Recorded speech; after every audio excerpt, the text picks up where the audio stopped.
Assalamualaikum warahmatullahi wabarakatuh. Saya Raihani Ariza dengan NIM 03061810. Saya dari PGMI 2 semester 5. Di sini saya akan menjelaskan mengenai sejarah Hindu dan Buddha di Nusantara. Selamat menyaksikan. Ada beberapa hal yang mesti kita pelajari terlebih dahulu sebelum kita membahas mengenai sejarah Hindu dan Buddha di Nusantara. Yang mana agama Hindu dan Buddha ini adalah dua agama yang berbeda.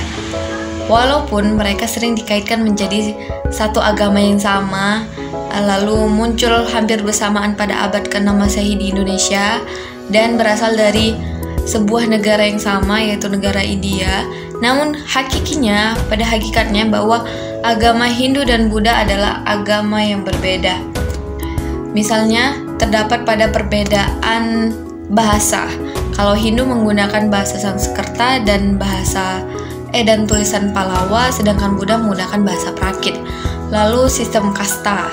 Kalau Hindu ini memakai kasta, sedangkan Buddha tidak menggunakan sistem kasta. Lalu untuk dewa yang disembah, kalau Hindu itu dewa itu menyembah dewa Trimurti, sedangkan Buddha itu menyembah dewa Buddha. Lalu kalau kitab yang digunakan, kitab suci mereka pada agama Hindu adalah kitab Weda, sedangkan Buddha adalah kitab Tripitaka. Lalu kalau khusus di agama Hindu ini kurban tidak diperbolehkan sama sekali, sedangkan Buddha kurban diperbolehkan. Lalu tempat ibadahnya, Hindu itu beribadah di pura, sedangkan Buddha beribadah di wihara. Lalu khusus hari besarnya, agama Hindu hari besarnya itu Nyepi, dan agama Buddha hari besarnya adalah Waisak.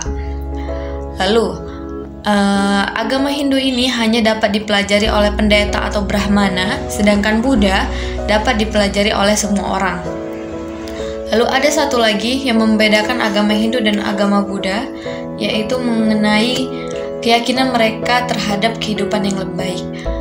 Misalnya saja, kalau misalnya agama Hindu itu memuja para dewa adalah satu hal yang dipercaya mereka, karena mereka menganggap dewa memiliki kekuasaan dalam segi apapun dalam mengatur kehidupan semua makhluk hidup di dunia. Lalu untuk Buddha, dalam mencapai kesempurnaan, mereka tidak bisa melakukannya tanpa dari bantuan kaum Brahmana atau pada pendeta yang mereka percayai.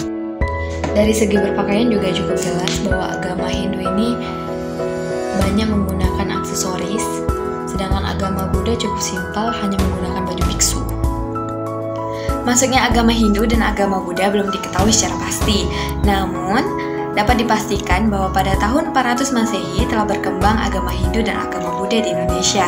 Hal ini dibuktikan dari penemuan prasasti di Prasyupa di Kalimantan Timur yang menunjukkan bahwa pada tahun 400 Masehi telah berkembang sebuah kerajaan Kutai di Kalimantan Timur tersebut.